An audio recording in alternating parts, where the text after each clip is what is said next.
Melbourne's luxury hotels are booming. They draw guests in from around the world with their promise of lavish interiors, elegantly dressed staff, and beautiful rooms. Across our city each day, an invisible army of thousands of room attendants work hard to make hotel rooms live up to these lofty promises. Julie has been a hotel room attendant for almost 2 years. She says she gets real pleasure from making rooms look beautiful for guests. I like it because it's a physical job. It keeps me fit. After I've cleaned the room, I see how nice it is. That gives me pleasure, that I've accomplished something. When I'm doing a room, I always like to make it look to the guests like they're the very first person that's ever entered that room. All the little details that we do for every single guest that goes into that room. How we fold your sheets, how we place your sheets, how your pillows are placed upon the bed, how we place the notepad, even the pen that sits on top of the notepad. We place it just so presentation looks beautiful in the room. I feel a great sense of pride and achievement when a guest would come up and say thank you. Thank you for cleaning my room. It was a beautiful room. That makes me feel really good. If we had enough time to do a guest's room, we would be able to spend more time on those little things, all those little details that you probably wouldn't see. But in a room as a whole, it'll just look beautiful. Our employers don't seem to worry too much about attention to detail, how we do the rooms, as long as they're done. All I think they're worried about is making money, getting the guests in and then getting them out. While many struggled through the global financial crisis, the dollars kept rolling in for Melbourne's luxury hotels. Melbourne's crowded events calendar helped its hotels remain among the most profitable in the world. Meanwhile, room attendants continue to face back-breaking workloads and chronic understaffing. When guests check out, room attendants may get as little as 15 to 20 minutes to clean the rooms. Today I had 10 rooms, that's half an hour a room, but take out briefing and packing of the trolleys, we only get 20 minutes.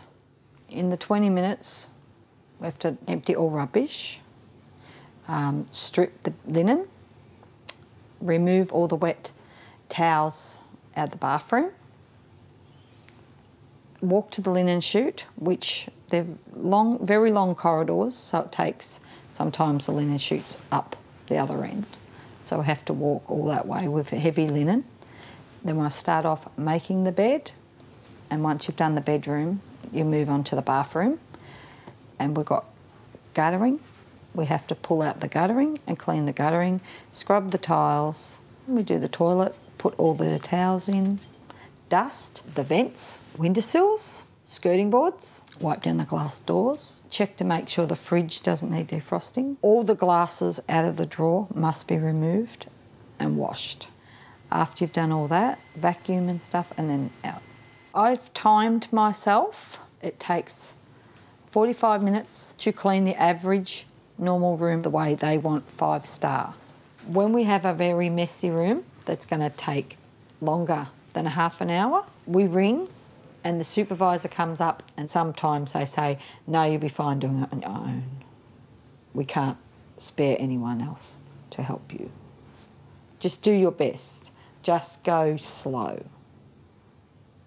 But we're not paid over half an hour for that room. We can work overtime over an hour or two every day, but we don't get the money. We're human. But we're treated less than that. If impossible workloads define Melbourne's luxury hotel industry, so too do the workplace injury rates among its room attendants. Almost 52% of Melbourne's full-time room attendants have been injured at work, rising to 100% in some hotels. Margarita has worked as a room attendant for 23 years. She has developed permanent repetitive strain injuries in her shoulders, back and knees. Margarita puts these permanent injuries down to the impossible workloads that are expected of hotel room attendants. Because that you are moving fast, it will be easily for you to get a repetitive injury in hotel industry. The workload that is now allocated to all across to the hotel industry, there is no standard condition again. There's hotel that is 20 rooms. There's 18 rooms. We are looking for the standard in quality of condition in the hotel industry. For 12 years, Yolanda has been working in one of Melbourne's premier luxury hotels. Years of continual pushing, lifting and scrubbing eventually led to 3 prolapse discs in her spine. If the pain is completely bad, almost I had to be careful to walk and to move something, or either carry something heavy thing because I'm not allowed. I'm always careful about the movement because as the doctor said, once that you hurt your back again, you cannot walk anymore. That's what he said. So that's what I'm worried about, The injuries Yolanda sustained at work also affect her family and social life. I can wash the clothes, but to hang the clothes, my kids, they had to do it. Vacuuming the floor, the kids do it. A lot of things that I can't do it anymore. Mostly when I'm doing the exercise, I feel the pain. But I had to do the exercise. I had to, I'm doing all the best for myself. Like sometimes I go swimming or walking all the time.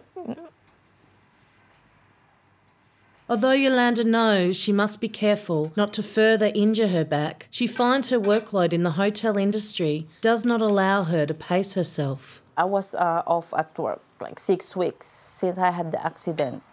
And then after that, I went back. But now I'm working a full duty again because like they are pressuring me to go back to the normal duty. The pressure is always there. No matter what, that like even you are trying your best not to work fast or not in the hurry, but you must finish your job also on time. Because like if you finish late, they give you warning too. So I don't know. Despite the incredible wealth and opulence of Melbourne's luxury hotels, hotel room attendants are some of Australia's lowest paid workers. I'm earning $450 a week, and that's the maximum I would earn. I could earn around $350 on some weeks. Half my weekly wage is taken in rent, and the other half in food. And then everything else, well, I just have to try and make do to pay them. Basically, you're not left with anything. It's very, very difficult to economise. You're basically putting off a bill to pay another bill, and that's on a weekly basis. In addition to their low pay rates, 75% of room attendants report they're not even paid for the hours they work. We're doing it for nothing. They're not paying us for overtime. That's around $300 a fortnight we're missing out on. If I had an extra $300 a fortnight in my budget, the first thing I'd probably do is spend big on the food shopping, fill my freezer, electricity, things like that, to cover the rising costs. Save for that holiday at the end of the year.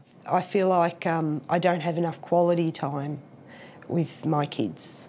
I worry a great deal that the kids don't get all the opportunities that they should have because of my low income. I want them to have a good job. I want them to have everything in life. I definitely don't want them to be like me. I want them to not worry about money and to be able to, buy their home and, that's what I want them to do. It is clear that room attendants are struggling to make ends meet despite the steady profits of luxury hotels. I think they can afford to pay us a more livable wage because they do make a lot of profits. We see that it's very busy, that the guests are paying a great deal of money to stay there, and we're just entitled to have a decent pay. Across Melbourne, hotel room attendants are getting together. They say they want hotels to provide fair wages and a fair workload. All that we really want is fair wages for the work we do, a fair workload, and above all else, respect.